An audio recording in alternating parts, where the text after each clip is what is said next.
60 గజాలలో ఇండ్లు కట్టుకుంటే 40 ఏళ్ల క్రితం కట్టుకున్న 50 ఏళ్ల క్రితం కట్టుకున్నటువంటి ఇండ్లని నిర్దాక్షిణ్యంగా హైదరాబాద్ నుంచి కూల్చేస్తున్నారు. వాళ్ళు కట్టుకున్న ఆశల సౌదాన్ని కూల్చేస్తున్నారు. మరి పేదల పట్లనేమో ఈ న్యాయం ఉంది. ఇప్పుడు మనం చూస్తున్నాం, పెద్దలేమో 2,000 కోట్ల రూపాయల భూములు, 3,000 కోట్ల రూపాయల భూములు, 5,000 కోట్ల రూపాయల భూములు. మరి గిన్ని ఆరోపణలు వస్తున్నా కూడా మరి ప్రభుత్వం ఏం చేస్తున్నట్టు ప్రజలు ఆలోచించమని చెప్పి కోరుతున్నాం.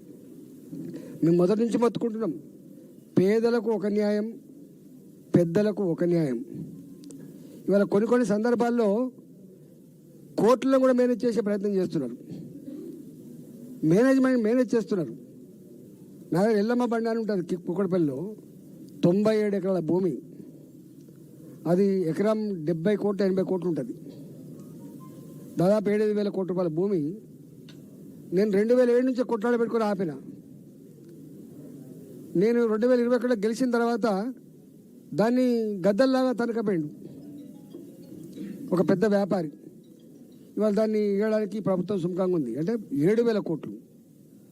ఒకవైపు జీతాలు ఇవ్వడానికి పైసలు లేవు, నన్ను కోసినా కూడా రూపాయి రాదు, రిటైర్మెంట్ ఉద్యోగులకు జీతాలు లేవు, గ్యాస్ సబ్సిడీ ఇవ్వడానికి పైసలు లేవు, పెన్షన్లు ఇవ్వడానికి పైసలు లేవు, గ్రామ పంచాయతీలలో సఫాయిలకు జీతభత్యాలు ఇవ్వడానికి పైసలు లేవు, గ్రామ పంచాయతీలో పనిచేసినటువంటి పాత పిల్లలకి ఇవ్వడానికి పైసలు లేవు. కానీ ఇక వీళ్ళు మాత్రం గిట్ట చేస్తున్నారు. ప్రజలు ఆలోచించాలి. వాటికనే మాలాంటి వాళ్ళు మాట్లాడుతున్నప్పుడు ఏం జరుగుతుంది కొంచెం ఆలోచన చేయకపోతే దీన్ని ఎవడు కాపాడితే వల్లకాడుగా మారే ప్రమాదం ఉంది. కాబట్టి ఇవాళ నేను డిమాండ్ చేస్తున్నా,